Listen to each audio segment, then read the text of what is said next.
And what we did was, learning from my experience on the left, we joined and infiltrated communist front organizations and radical groups that were either Soviet supported or as part of the Soviet active measures network, whether they realized it or not, or were supporting foreign communist insurgencies like the FMLN guerrillas in El Salvador or the Sandinistas in Nicaragua or whatever. But because the old US Communist Party wasn't at all appealing, young people didn't want to join. It wasn't any fun.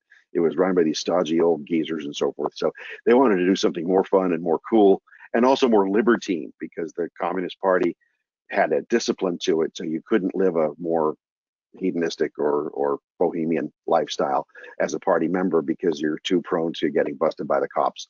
So they split off, along with, say, Angela Davis and that generation of people, and set up their new, more Che Guevara style leftist movements, and took inspiration from a new and more exciting communist movement, which was Mao Zedong's China. I think it's very interesting that you don't hear much about the Chinese being involved in these kinds of activities, because to our knowledge, they haven't really been since the early 70s, perhaps, and they changed their policy for peaceful, development and cooperation to some degree with the U.S.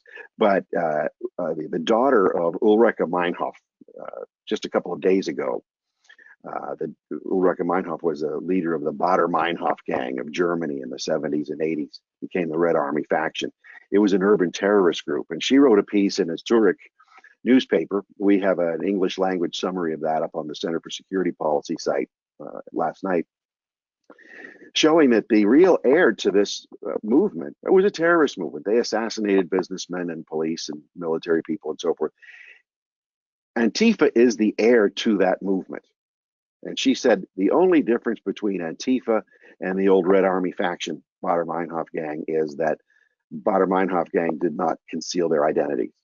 She said it's the only difference.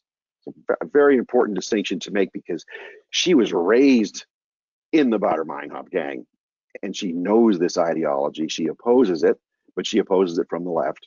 But she gave an excellent study. So there's this interlinkage between what we're seeing in our streets today and hardcore terrorists.